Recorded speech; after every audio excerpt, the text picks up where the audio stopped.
We're starting this adventure close to the ramp. You know that surface at an airport that news people always seem to think is called the tarmac? Anyway, what you're looking at is the ramp or taxiway of Ponca City, Oklahoma's regional airport.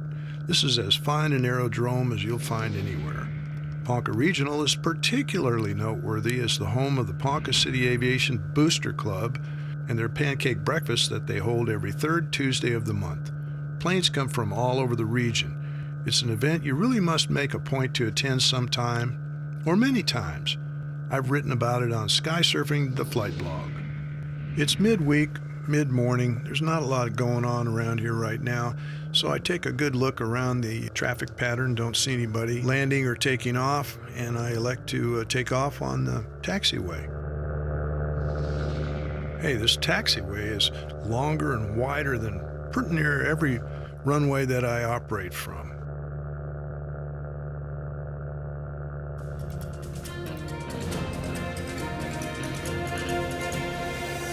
I had arisen early that morning to depart my home field, Blue Sky Aerodrome, just before dawn to get to Ponca City, Oklahoma, as soon as possible.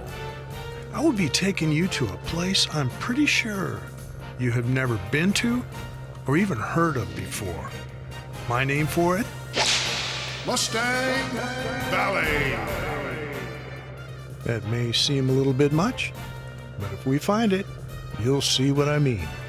Anyway, since Mustang Valley is significantly closer to Ponca City than to my airport, I decided to launch this safari from it. My video camera batteries run for around 2 hours. Since I have to start the cameras before I take off, it is best to do so from relatively close to give me the most time over target.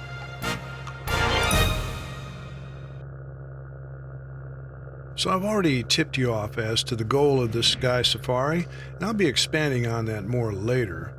But here's a little bit about Ponca City as we head south down its west side and then cross over to head east.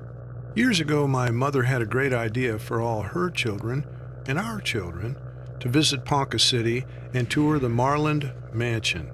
It was a great day and we all had fun visiting this historical place.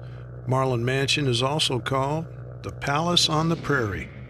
E.W. Marland, who built the mansion, was a particularly successful oil man who struck oil in this area. He later became a congressman and after that a governor. The wealth that initial oil boom brought to this area, while not as dramatic as it was in the roaring 20s, still energizes Ponca.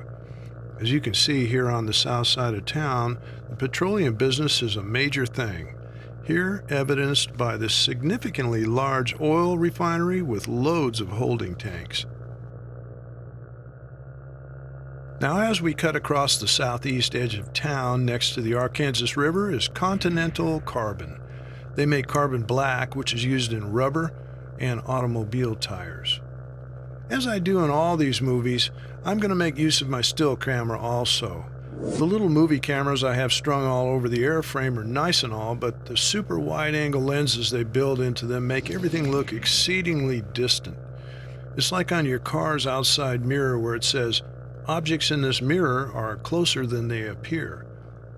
By integrating some still pictures into the safari, I will be able to bring some of the more notable scenes closer to you.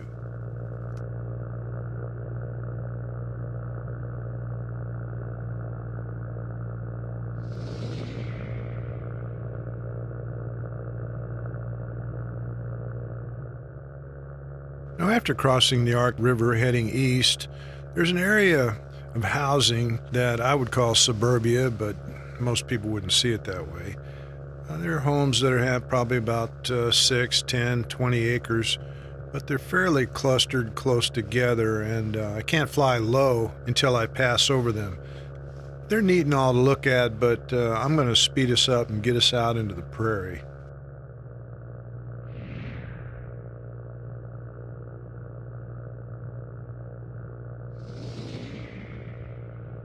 Okay, we're out on the prairie now, and this is an area that I decided to call the electric oil field.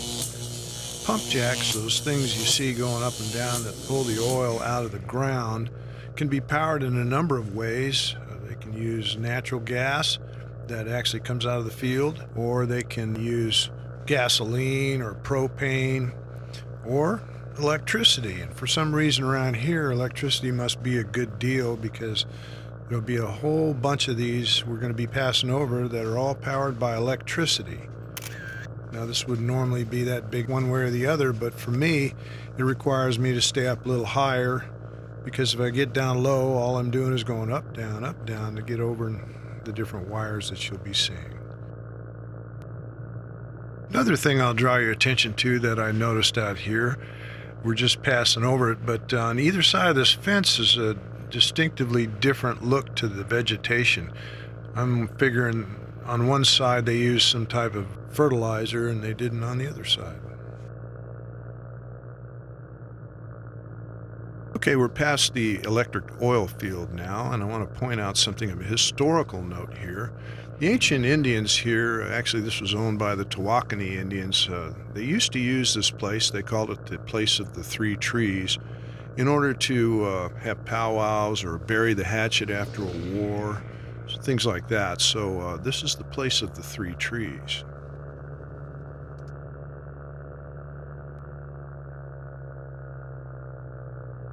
Okay, I guess I made that all up. But that's what went through my mind when I saw these three trees out there. And maybe they did meet there. Now, as we look back at the Skysurfer, we can see he has his head on a swivel. He's looking all around for this object, or the series of objects that we're going to be talking about later. Even though this movie's only been going about 5 minutes, he's actually been flying over 30.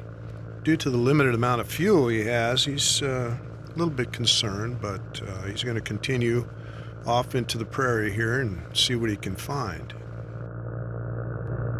We're approaching one of my favorite features of the prairie, which are the bluffs. These are pretty small, vertically anyway, bluffs, but I'm going to have to climb a little bit to get over and through them. But I just wanted to draw your attention to them. We'll be seeing some more dramatic ones later in the movie.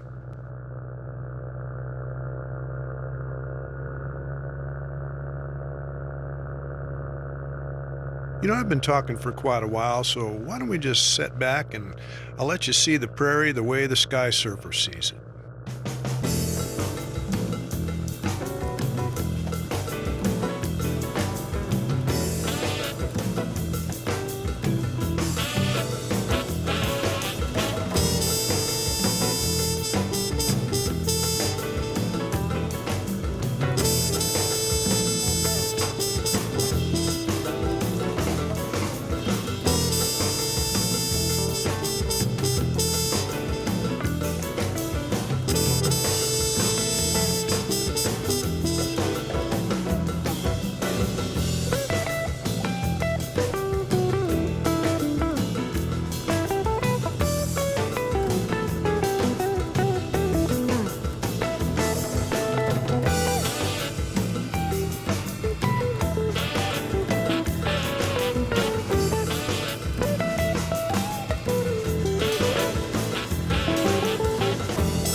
Well, I hope you enjoyed that.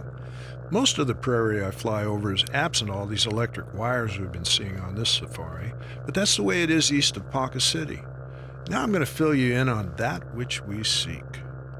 I've been entranced by the beauty of the prairie, particularly as seen from the air since my first sky safari many years ago.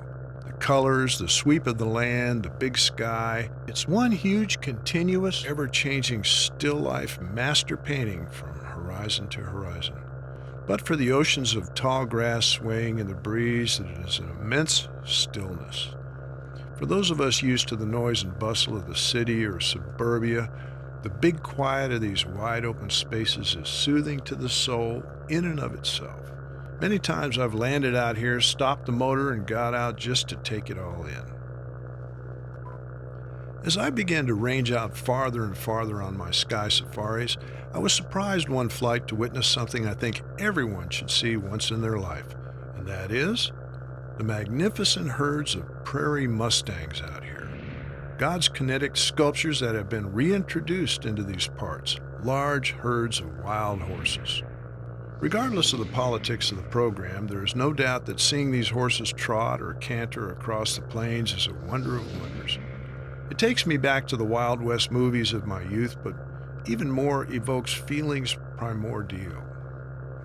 Their grace and elegance holds one attention like few other animals in creation, and that is our quest this sky safari. Now, while I have seen them in the general area we are heading before, there's no guarantee. Often they raise a cloud of dust. They're always on the move, and the 6 or 7 times I've crossed paths with them, they have never been at rest or in the same place twice. Mustangs are creatures of motion. Mustangs could appear this trip, or not.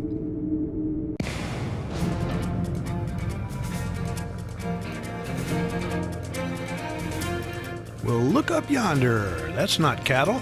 Providence is with us.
Horse of a different color, red, white, and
Better take a look at the gas. Yeah, we've got a little bit of fuel left. After being concerned I wouldn't find any horses at all, we ran into the best conglomeration of Mustangs I've ever seen. That was great.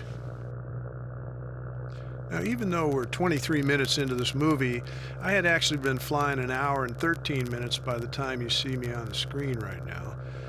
I had a lot of gas left, and my original plan was to head back to Ponca City and refuel and then head back the same way I came. But right now, I'm thinking, you know, if I needed more gas, I could stop off at Winfield. They have a self-service pump there.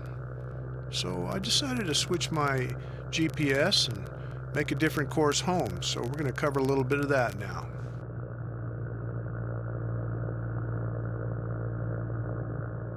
In all, the Mustang Valley Skysurfer gave me 5 hours of airtime that day. Most of it on the front end after I left Ponca City, I've kept pretty much intact, shortened it here or there. But now as we're leaving the valley, I'm going to just give you the high points and tell you a little bit about what I'm seeing as we go along. Now, while I was talking, I'm sure you noticed the pump jack that I went by, and there were lots of them on the way home. I'm going to show you a few of them here, but they're all over the place out here in Oklahoma. You know, solar and wind power and geothermal and all that other stuff, It's neat and all, but without these pump jacks out here, the Skysurfer would be grounded.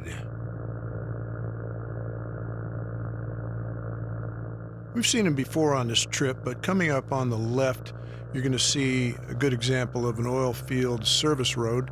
You have to drop down low and slow above them and check them out real carefully before you decide to land on one, because they can have gullies in them or big rocks that aren't that apparent till you're touching down. As I was editing this, I was thinking about something I learned back in English in college, and it was called Freytag's theorem. Before I get to that, though, look at this little house on the prairie I happened upon.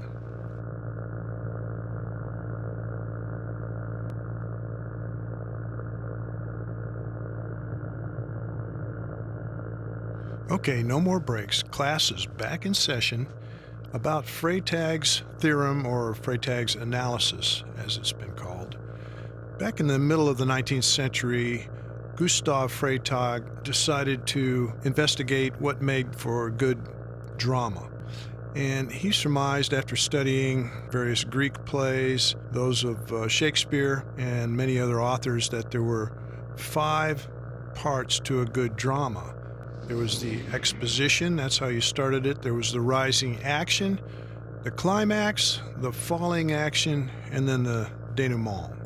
I don't know why he chose French there at the end, but that's what it is. It means the wrapping up or the tying all the ends together phase to close out a dramatic piece.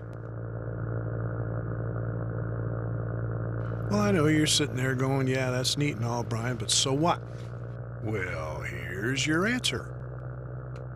I hadn't thought about Freytag's analysis or theorem for years, and I've made a few of these point of view type movies, like this one you're looking at right now, and I just wondered, am I following this method, or is it a natural thing to do, or what? So let me just backtrack you a little bit here.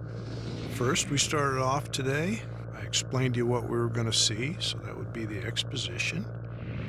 Then I took us on a little tour across the prairie to some jazz music, and then I started hinting what we were looking for. That would be called the rising action.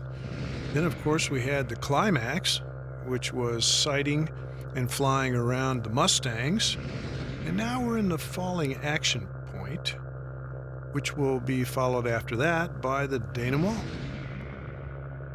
My main concern is that we don't end up with an anticlimax, and that's not a good thing. So I guess if you buy my analysis, it looks to me like I've built a Freytag pyramid without even trying. Yeah. Let's continue on the falling action part of that, and then we'll wrap up with the denouement.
I'm thinking the great IM has given us more than enough of the necessary elements for a memorable sky safari this day. The weather was perfect. At the start, we were treated to a fine view of Ponca City from the west. We got to see the Oklahoma Prairie in all its glorious splendor. The rivers and creeks, the bluffs, cattle roaming, the white-tailed deer were out. Cumulus clouds set against a beautiful deep blue sky. Normally, all that would be more than enough to make a sky safari complete, but in addition, on this flight, we happened upon mystical Mustang Valley to witness God's marvel of motion, the wild horses of the plains. Is there need for more? At this point in the flight, I had about an hour of air before entering the pattern to home base Blue Sky Aerodrome. The return leg was all every bit as interesting as what we have seen so far, but I think it's time to put a wrap on this motion picture. Earlier, I showed you an oil field service road and went on a little bit about how to land on them. I'm thinking now would be a good time to give you a practical demonstration. Frankly, my timing wasn't all that great, because by the time I decided to land on a service road, I had emerged from the electric oil field and was in an area devoid of pump jacks. Knowing the general area, though, I knew something would come up eventually, so I just maintained my course. Finally, a potential landing strip candidate flashed beneath my wings. I initiated a gentle 180-degree turn to the right so I could go back and look at this road and see what its condition was. The trick is to get as slow and as close as possible, paralleling the road so that you can look down and see if there are any washout areas where the rain will expose large rocks, or if it's gullied out where it's just too deep and could potentially snap off a wheel or ground out the axle. So that's what you see me doing here now. After doing this, I determined there was a section of the road that would be sufficient for a landing and wouldn't cause me any trouble. It wasn't real long, and it did curve a little bit, but the MX comes to a stop pretty quick, as you will see, after touching down. So I figured it would be worth a try. So after all that, I pitched up into a 360 for entry onto this landing strip, and during that time I did my best to make sure I knew exactly where that good spot was as I made the turn. Before no time at all, I'm on final. Let's see if I can pull this off.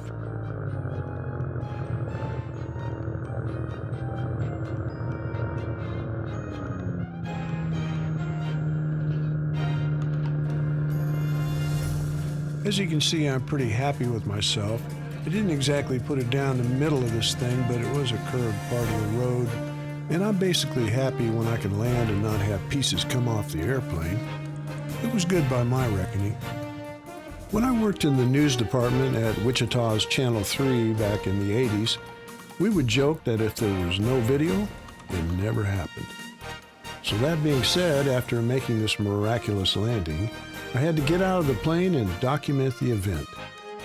But rather than inject myself into this final scene, I leave you with this image of my ultralight perched on the prairie, so you can envision yourself standing next to it.